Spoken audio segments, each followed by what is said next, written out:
이사야 5장을 보시면은 유다 나라의 신앙적이고 영적인 위기가 닥쳐오고 있습니다. 하나님은 유다에 가장 좋은 극상품 포도나무를 심었는데 좋은 열매는 하나도 맺지 않고 들포도 열매를 맺음으로 하여금 쓸모도 가치도 없습니다.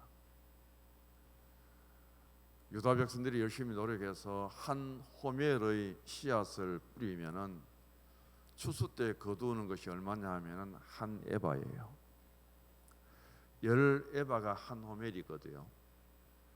씨를 뿌린 것만큼도 못 거두던데 10분의 1밖에 안 거두어요.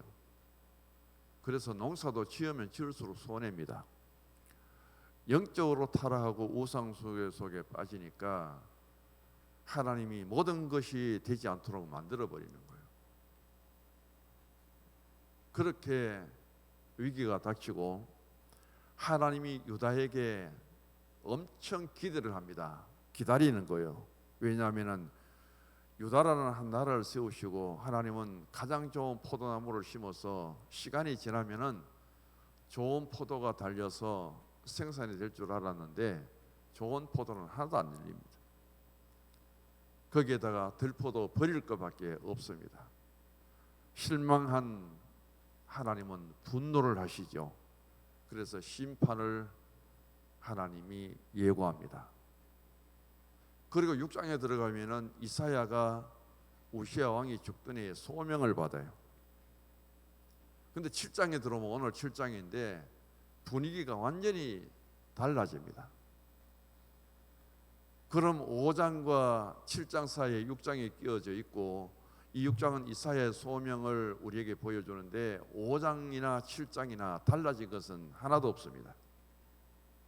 유다가 어떤 영적으로 신앙적으로 변화되고 달라졌다는 것은 하나도 없는데 5장에는 하나님이 모든 징계를 내리고 금방이라도 유다를 없애야 할 만큼 심판의 주님이 되셨던 그 하나님이 7장에 들어오면 오히려 위로를 해요. 그리고 하나님은 이 백성들에게 두려워하지 말라고 하면서 유다를 위로합니다. 그럼 5장에서 7장까지 넘어오는 사이에 유다가 하나님 우리가 잘못했습니다 하고 회개를 했느냐? 어디에도 회개한 적이 없어요. 그들의 영적인 상태, 그들의 생활이 달라졌느냐? 하나도 달라진 것이 없습니다. 달라진 것이라면 하나님이 달라졌어요. 5장에서는 하나님이 금방이라도 심판을 내려서 유다를 없이 할 만큼 진노하시는 하나님이 7장에 들어와서는 하나님이 이 민족을, 이 나라를 하나님이 지켜주신다고 약속하고 있어요.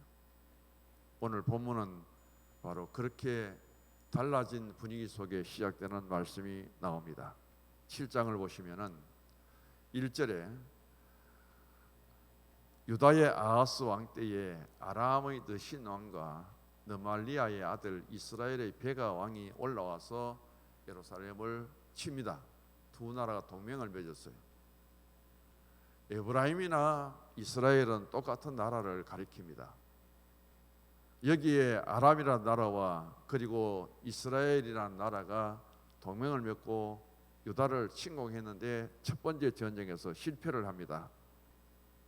그래서 5절과 6절에 보면은 이들이 다시금 유다를 치닫고 하면서 결속을 하고 유다 나라에 침입을 해옵니다. 굉장히 위기죠.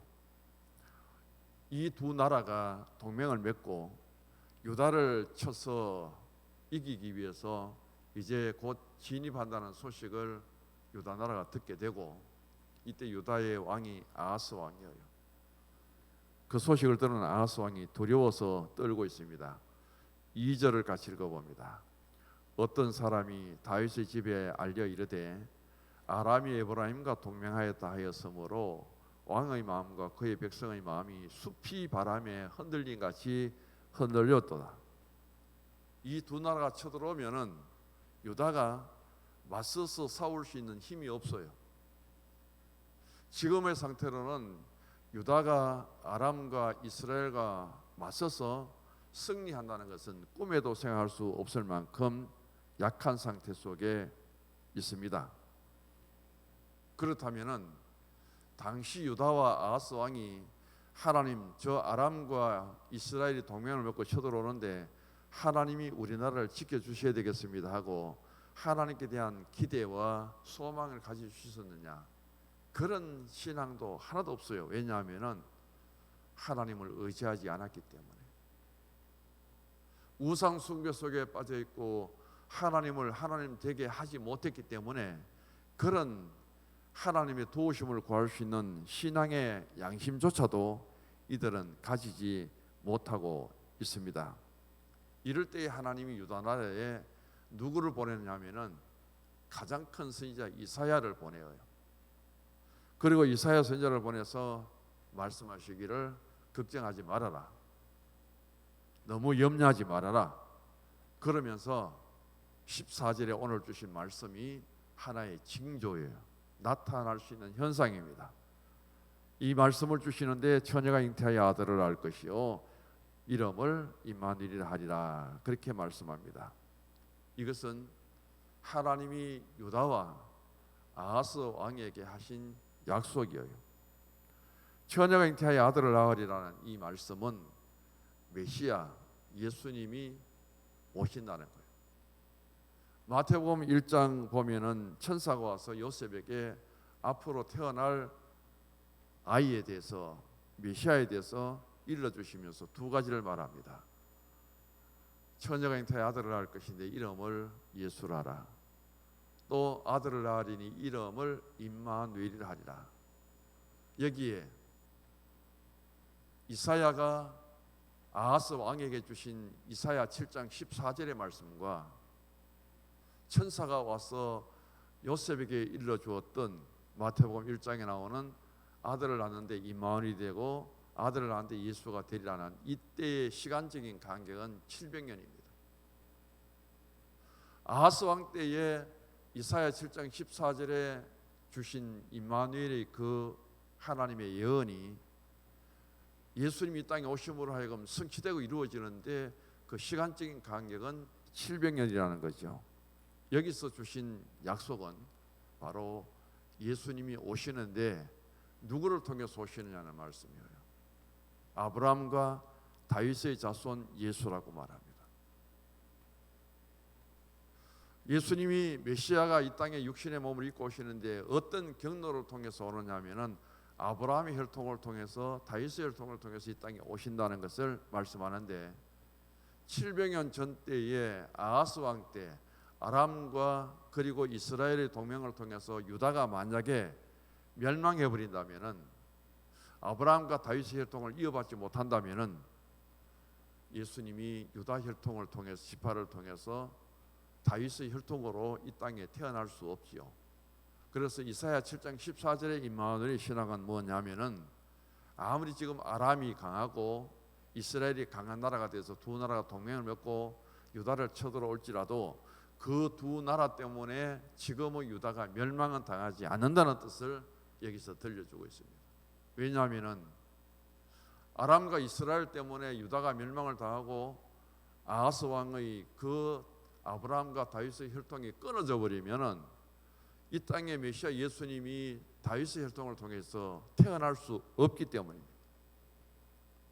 700년의 역사의 사이를 두고 있지만은 이 아람과 이스라엘을 통해서 쳐들어오는 전쟁에 이번에 유다는 절대로 멸망하지 않는다. 두 나라 동맹을 맺고 쳐들어오는데 유다가 싸울 수 있는 힘도 없고 이길 수 있는 능력이 없지만은 그래도 너희들은 나라가 없어지지 않는다. 바로 거기에 대한 위로의 말씀이 이사야 7장 14절입니다. 그러면서 말씀하기를 왜 하나님이 그렇게 해주시냐면은 바로 약속 언약 때문입니다. 하나님은 일찍이 아브라함의 자손 다윗의 자손을 통해서 메시아를 이 땅에 보내주신다고 약속을 하셨습니다. 그 약속이 이루어져서 예수님 이 땅에 오실 때까지 그 아브라함과 다윗의 혈통을 하나님이 지켜주신다는 거예요. 이스라엘 역사를 보면은 사울과 다윗과 솔로몬 때에 이스라엘이 주어졌다가 그 다음 나라가 분열됩니다. 북왕국 이스라엘은 10개 지파를 통해서 솔로몬의 신하 여로보암이 세우는 나라가 되고요, 남왕 유다는 유다와 베냐민 지파를 통해서 그 솔로몬의 아들 르호보암이 왕이 되어서 지속합니다. 북왕국의 19명의 왕, 남왕국의 20명의 왕들 중에 북왕국 이스라엘은 아수르의 멸망을 당해서 완전히 나라가 없어져 버려요. 그 이스라엘의 수도가 사마리아죠. 아수르 사람들이 사마리아에 들어와서 그 유대인들의 혈통을 버리고 혼혈 민족이 되어갖고 완전히 예수님 시대는 개, 돼지 취급을 받습니다. 짐승 취급을 받아요. 하나님의 백성들의 순수한 혈통을 버렸다고 해서 그들은 유대인의 인정을 받지를 못합니다. 그런데 남왕국 유다는 비록 바벨론에 70년 포로 생활을 했지만은 나라가 멸망하지 않았어요. 70년 만에 포로에서 다시 돌아옵니다. 그리고 유다를 그대로 지속적으로 이끌어 나가요. 그래서 아브라함의 혈통, 다윗의 혈통을 그대로 지킵니다. 그리고 예수님이 다윗의 혈통을 통해서 요셉의 가정에 마리아를 통해서 이 땅에 태어납니다. 우리는 언약의 백성, 언약이라고 하는 것은 이스라엘 백성들과 하나님과의 관계예요. 많은 나라들이 있지만 이스라엘이라는 나라는 하나님이 세운 나라예요. 많은 백성들 중에 이스라엘 백성들은 하나님이 택한 백성입니다. 그래서 우리는 하나님의 백성이고 하나님은 우리의 하나님이시라는 그 선민 사상이 가장 큰 유대민족들의 언약입니다. 이걸 통해서 언약의 백성이라고 말하죠. 유대민족의 역사를 통해서 우리가 크게 두 가지를 봅니다. 개인적으로는 야곱이라는 사람이 영적이고 신앙적인 하나님의 복을 받기 위해서 자기 형 에서와 더불어 파죽한 그릇으로 바뀝니다. 장자의 명분을 얻어서 그것 때문에 죽을 고생을 하는 거예요. 가정을 떠나고 바단 나람 예삼촌까지 도망을 갑니다. 그래서 피신에 있었던 시간이 20년이에요. 그 20년 만에 야곱이 다시금 고향으로 베델로 집으로 돌아옵니다. 도망을 갔을 때 야곱은 야곱이었는데 돌아올 때의 야곱의 이름은 이스라엘이에요. 도망을 갈 때 야곱의 신앙과 야곱의 삶의 모습과 돌아와서 이스라엘의 신앙과 이스라엘의 삶의 모습은 하늘과 땅 차이죠. 야곱은 속이는 자, 간사한 자, 수단과 방법을 가지지 않고 모든 것을 자기 소유로 삼으려고 하는 그런 사람입니다. 이스라엘은 내게 있는 것을 다 내어놓습니다. 어디까지? 자기의 12아들까지도 내어놔서 이스라엘 12지파 그리고 이스라엘 12기업을 세워나가는 거예요.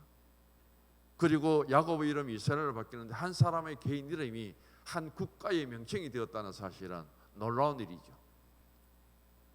그래서 야곱이 고향을 떠나 바단 아람으로 도망을 가는데 20년 만에 돌아올 때 야곱의 그 변화는 신앙이나 생활이나 삶이나 완전히 변화되어 돌아옵니다.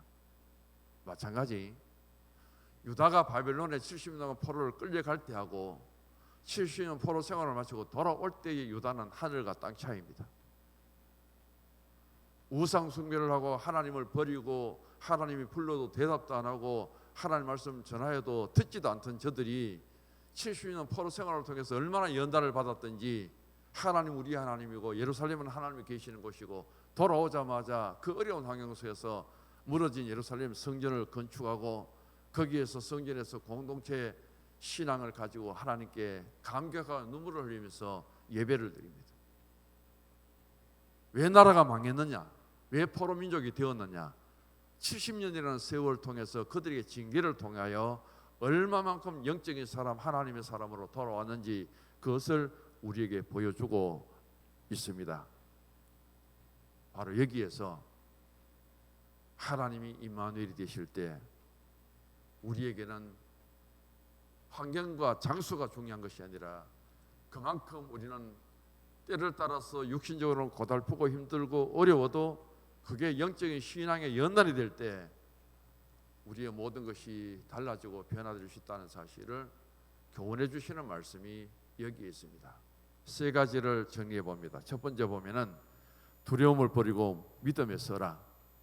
이런 어려움이 닥칠 때 이사야가 아하스 왕과 유다에 주시는 말씀입니다. 다시 한번 2절을 읽어봅니다. 어떤 사람이 다윗의 집에 알려 이르되 아람이 에브라임과 동맹하여 타였으므로 왕의 마음과 그의 백성의 마음이 숲이 바람에 흔들린 같이 흔들렸더라. 그리고 4절요. 그에게 이르기를 너는 삼가며 조용하라.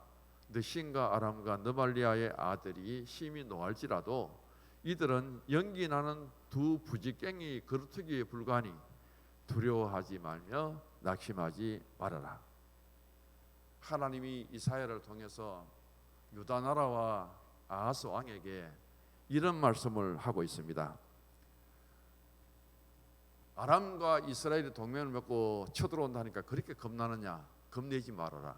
내가 보니까 두 나라는 동맹을 맺고 힘은 있고 쳐들어온다 할지라도 그들의 모습이 뭐냐면은 연기나는 부지깽이다. 잘 아시죠? 옛날에 부엌에 불 넣을 때 그 나무들 그걸 밀어넣기 위해서 쓰는 소식의 부지깽이. 그러다 보면은 거기에 불이 붙으면 꺼버리잖아요. 그럼 연기가 나잖아요. 연기가 나서 연기 때문에 눈에 눈물이 흐르고 좀 고통은 있을지 몰라도 그걸 통해서 유다가 아람이나 이스라엘에게 멸망당하지 않는다는 거예요. 근데 뭘 그렇게 두려워하고 있느냐? 그들은 너희들을 쳐서 나라를 멸망시키려고 할지 몰라도 절대 유다 나라를 저들이 멸망시키는 못하다. 그러므로 그런 아람과 또 이스라엘에게 두려워하지 말고 든든하게 하나님께 대한 신앙을 가져라. 그들이 부지깽이가 되어서 연기가 나면은 그때 눈물이 나고 고통은 좀 있을지 몰라도 그것 때문에 죽지는 않는다. 그렇게 위로하고 있음을 보게 됩니다. 그렇다면은 이 유다가 그동안에 하나님에 대한 신앙이 달라졌느냐? 아니요.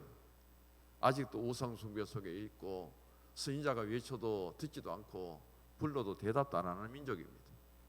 요즘 새벽기도 예레미야서를 하고 있는데 하나님이 얼마만큼 그 시대 속에 하나님의 선지자 종들을 보내서 말씀을 선포하는지 몰라요. 근데 아예 듣지도 않습니다. 대답도 안 해요. 우리 하나님 어디 있느냐고 한번 질문도 제대로 안 하는 거예요. 그러니까 하나님이 그들에게 심판을 내릴 수밖에 없죠. 그래서 여기 보면은 유다의 능력도 없고 그들은 하나님에 대한 열심도 없고 하나님에 대해서 뭐 남긴 공격도 하나 없지만은 하나님이 왜 이 나라를 이렇게 사랑하고 유다 백성들을 지켜주시냐면은 바로 이들이 아브라함의 자손이기 때문에, 이들이 다윗의 후손이기 때문에, 하나님이 얼마만큼 아브라함을 사랑하시고 얼마만큼 다윗을 사랑해서 너의 후손들, 너의 민족들은 결코 멸망치 않도록 하겠다는 그 언약의 약속 때문에 지금 10번, 100번도 더 심판하고 멸망시킬 만한 유다지만은 그 아브라함을 생각하고 다윗을 생각해서 하나님이 용서해 주신다는 그 말씀, 그 약속을 여기에서 하고 있습니다. 그게 바로 뭐냐면은 바로 임마누엘의 약속이에요. 두 번째 보시기 바랍니다. 10절과 12절을 읽어보면 10절에서 12절을 같이 읽습니다. 여호와께서 또 아하스에게 말씀하여 이르시되 너는 내 하나님 여호와께 한 징조를 구하되 깊은 데에서든지 높은 데에서든지 구하라 하시니 아하스가 이르되 나는 구하지 아니하겠나이다. 나는 여호와를 시험하지 아니하겠나이다 한지라. 여기서 참 재밌는 이야기가 나옵니다. 하나님은 지금 저 아람과 이스라엘이 쳐들어올지라도 저들은 연기나는 부재경에 불과하기 때문에 좀 고통만 참으라. 그러면 된다. 그러면서 또 이사야를 통해서 말씀하시기를 비록 연기를 맞고 고통과 조금 아픔이 있을지라도 이때를 통해서 하나님께 징조를 두고 구하라, 기도하라고 부탁합니다. 누구에게? 아하스 왕에게. 이때 아하스 왕은 말하기를 나는 구하지 않겠다고 거절해 버려요. 11절에는 하나님 여호와께 한 징조를 구하되 깊은 데든지 높은 데든지 너에게 주어진 환경 속에서 하나님께 기도하라고 할 때 12절을 보면은 아하스가 이렇게 말합니다. 나는 구하지 않겠나이다. 지금까지 하나님을 제대로 부르지도 않고 하나님 말씀을 듣지도 않았는데 내가 무슨 염치로 무슨 생각으로 하나님께 기도하겠는가? 지금까지 그런 믿음의 일을 이루어 오지 않았거든요. 평소에 기도 생활, 평소에 하나님을 의지하는 신앙이 있었다면 아멘하고 순종할 텐데 지금까지 하나님을 거역한 상태 속에 있었기 때문에 하나님의 선지자 이사야가 전에도 그 말씀에 순종할 수가 없어요. 따라갈 수가 없습니다. 그러면서 오히려 낙심하고 있습니다. 자기 스스로 생각하는 거예요. 내가 이런 생활을 했는데 이런 불순종의 신앙 속에 있었는데 내가 지금 무슨 구하는 것이 있어도 하나님 들어주시겠는가? 자기 스스로가 위축되어서 하나님께 기도도 못합니다. 자기 힘으로 하나님께 나갈 수 있는 의지를 완전히 상실해버려요. 어떤 사람은 말하죠. 죄를 지어도 죽을 죄를 지어도 하나님 앞에는 좀 뻔뻔스러워라 그럽니다. 하나님 내 죄 지은 줄 압니다. 하나님 그래도 용서해 주신다고 했잖아요. 용서해 주세요 하고 그런 모습으로 하나님께 나가야지. 내가 죄를 지었는데 내가 무슨 염치를 하나님께 기도하겠습니까? 그러면서 자기 스스로를 낙심해 버린다면은 하나님께 나가서 하나님을 만나고 돌이킬 수 있는 기회를 상실해 버린다는 거죠. 유명한 노이드 존슨이라는 목사님이 계시는데 이분이 책을 썼습니다. 영적인 침체라고요. 우리가 육신도 살다 보면 병들고 약할 때가 있고 귀찮을 때가 있잖아요. 우리 영도 마찬가지라는 겁니다. 언제 그렇게 내 영이 침체되고 내가 육신이 귀찮고 모든 것이 싫어하는 것처럼 내 영적인 것도 그럴 때가 있느냐 하면은 바로 네 가지를 말합니다. 하나는 기질이라는 거예요. 사람의 성질, 우울증세가 있는 사람들, 어떤 문제가 있을 때 그것을 표출하지 못하고 속에 넣어놓고 꽁꽁 앓는 사람들, 이런 사람들은 육체적으로 내성적인 것이 아니라 영적인 것도 마찬가지라는 거예요. 하나님께 자기 자신을 표출을 못합니다. 나타내지를 못합니다.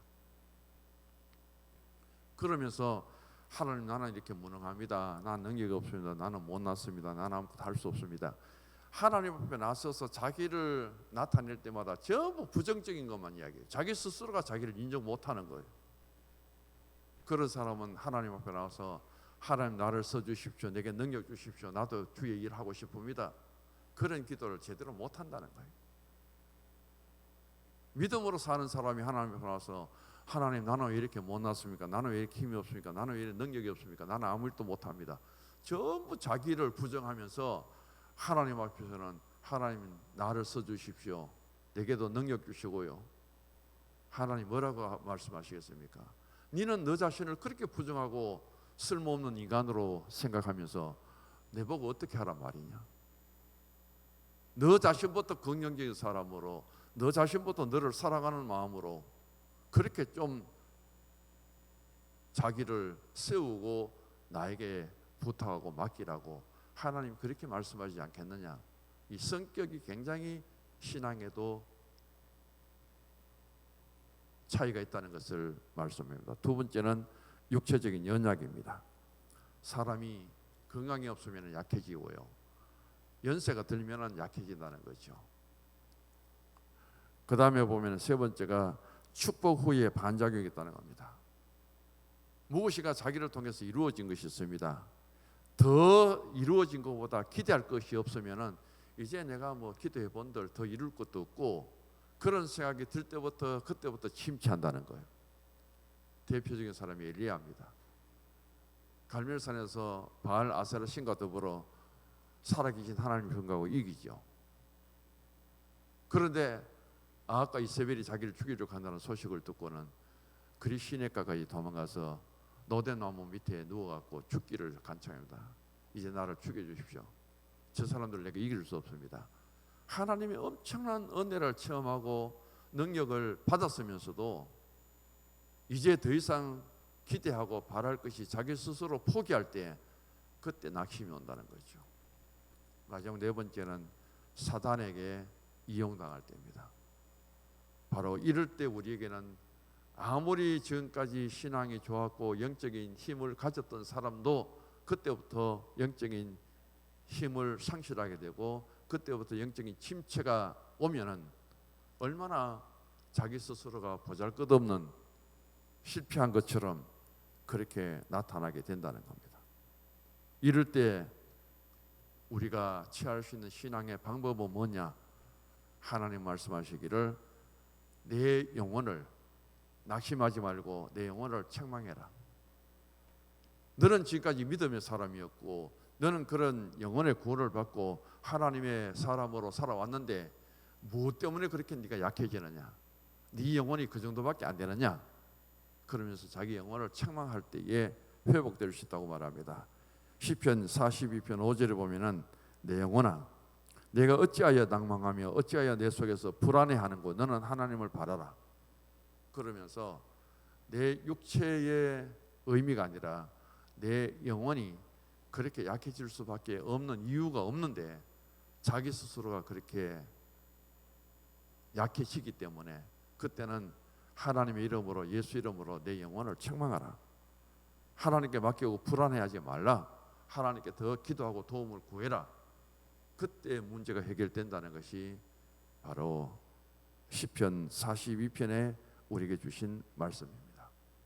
그 약할 때, 병들 때, 힘없을 때 그 기도를 통해서 내 영혼을 꾸짖을 때 하나님이 그 음성을 듣고 오셔서 함께 하실 때 그것이 임마누엘이 될 수 있다는 가르침이에요.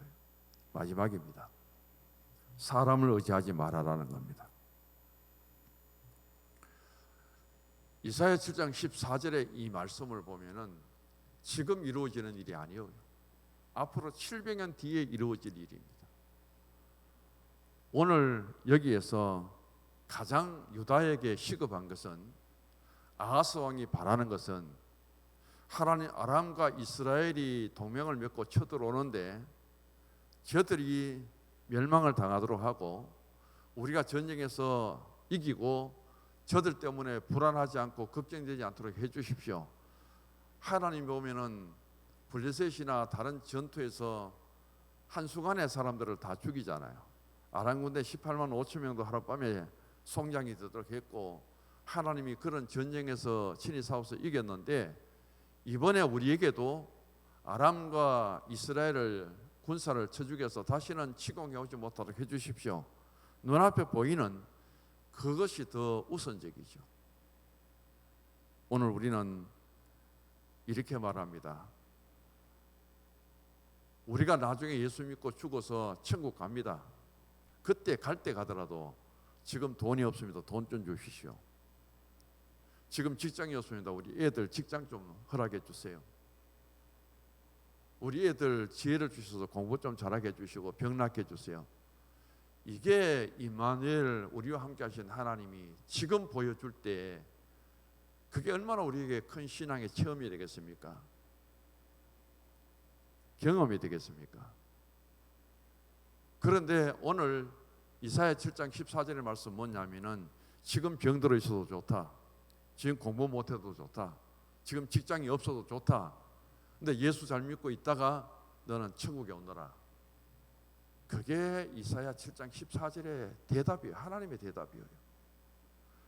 현실 세상 속에서 내가 하는 일들이 잘 되고 육체적으로 잘 되고 바라는 일들이 이루어지는 그것보다는 지금의 어려운 환경 속에서라도 예수 잘 믿고 믿음의 구원의 자리에 있다가 이 세상의 육신의 생활이 끝나고 세상이 마쳐질 때에 하나님의 나라에 올 때까지 그 신앙을 지키는 그게 바로 뭐냐면 임마누엘이라는 거예요. 어떤 면은 참 어렵죠. 그래서 임마누엘 신앙을 가지고 살아가는데 뭐가 쉬워 보입니까? 뭐가 우선인 것 같아요. 당장 내 눈앞에서 어려운 문제가 해결되고 현실적인 문제가 해결되는 것이 더 우선적이지만은 임마누엘의 영적인 신앙은 현실적인 것이 우선이 아니라 바로 우리의 미래, 내 마지막에 가야 될 곳, 그것이 바로 더 중요하다는 사실을, 육체적인 삶보다는 영적인 삶, 세상보다는 천국이 더 중요하다는 사실을 이 임마누엘을 통해서 이사야 7장 14절을 통해서 우리에게 들려주고 있습니다.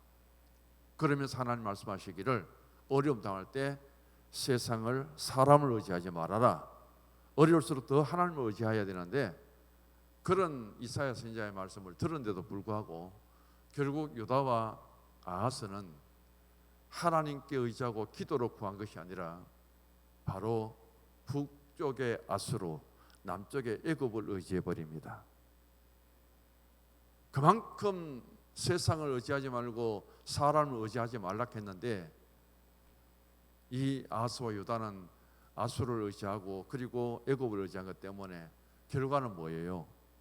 그 나라의 조공을 바치고 속국이 되고 모든 것을 다 뺏겨버리고 아수르와 애굽의 종생활을 하는 그런 비참한 모습으로 떨어지게 됩니다. 왜냐하면 이것은 바로 하나님 이스라엘을 통해서, 임마누엘의 신앙을 통해서 현실의 좀 어려움이 있을지라도 그것을 극복하고 하나님께 도움을 구하고 더 믿음으로 의지하도록 일러주었는데, 임마누엘의 신앙을 통해서 내일을 바라보면서 오늘의 어려움을 극복해 나갈 수 있는 신앙을 심어주었는데, 그것을 포기해버리고 우선 도움이 될 수 있는 아수르가 힘 있는 나라고 남쪽 애굽이 자기를 도와줄 것 같이 해서 그들을 의지하고 아람과 이스라엘의 침공의 문제는 해결했는데, 오히려 아수르와 애굽의 지배를 받는 더 좋지 못한 상태로 빠져버립니다. 그래서 이사야 2장 22절을 보면은 너희는 인생을 의지하지 말아라. 하나님 그렇게 말씀하고, 신앙적인 가르침과 교훈은 임마누엘의 신앙이라는 것은 어려울수록 더 주를 의지하고, 오늘 내가 비록 세상 속에서 성공하지 못하고 승리하지 못하고 일어나지 못한다 할지라도 지금의 그 신앙을 통해서 나중에 하나님의 나라, 하나님께 나갈 수 있는 그 신앙을 가지는 것이 진정한 임마누엘이다. 그것을 우리에게 교훈해 주시고 들려주시는 말씀입니다. 기도합니다. 하나님 아버지,